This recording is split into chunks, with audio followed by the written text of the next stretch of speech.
რა ხდება ორგანიზმში, როცა ზედმეტ ცხიმს იშორებთ? აი მეცნიერულად დასაბუთებული რეალობა თუ რა ცვლილებებს განიცდის თქვენი სხეული ცხიმის ხლებისას. პირველი, გული შვებით ამოისუნთქავს. ზედმეტი ცხიმი, განსაკუთრებით მუცლის გარშემო, ანუ ვისერალური ცხიმი, უბრალოდ არზის. ის აქტიურად გამოყოფს ტოქსინებს და ფიზიკურად აწვება თქვენ შინაგან ორგანოებს. როცა ამ ცხიმს იშორებთ, სიცარღვები ფართოვდება და სუფთავდება. თქვენს გულს აღარ უწევს გაორმაგებული ძალით მუშაობა, რათა სისხლი მთელ სხეულში გადაკაჩოს. შედეგად წნევა რეგულირდება და გულის შეტევის რისკი მკვეთრად ეცემა. მეორე, მუხლები მადლობას გეტყვიან. არსებობს ბიომექანიკის ერთი მარტივი წესი, დაკლებული 1 კილოგრამი ნიშნავს მუხლის სახსრებზე 4 კილოგრამით ნაკლებ დაწოლას ყოველ ნაბიჯზე. წარმოიდგინეთ, თუ დაიკლებთ 5 კილოგრამს, თქვენი მუხლები და წელი 20 კილოგრამიანი ზედმეტი ტვირთისგან თავისუფლდება. სწორედ ამიტომ ქრება წელის და სახსრების ის მუდმივი შემაწუხებელი ტკივილი. მესამე, ირთვება ენერგიის გენერატორი და რას გულისხმობ აქ.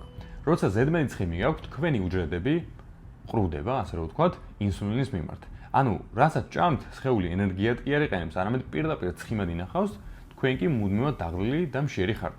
ცხიმის კლებასთან ერთად უჯრედები ისევ ჯანსაღდება და ინსულინს იღებს. შედეგი, მიღებული საკვები პირდაპირ ენერგიად გარდაიქმნება.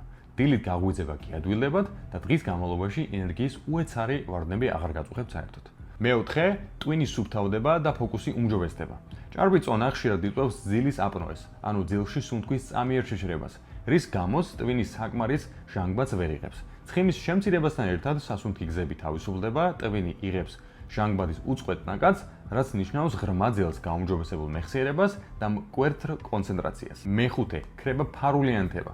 ცხიმოვანი უჯრედები არ არის პასიური საცავი. ისინი მუდმივად გამოყოფენ ციტოკინებს, პროტეინებს, რომლებიც ორგანიზმში ქრონიკულ ანთებას იწვევენ. ეს ანთება არის ფარული მტერი, რომელიც ანელებს მეტაბოლიზმს და აჩქარებს დაბერებას. ცხიმის დაწვით თქვენ ფაქტობრივად აქრობთ ამ შინაგან ხანძარს და სხეულს აძლევთ საშუალებას დაიწყოს რეგენერაცია, ანუ განახლება.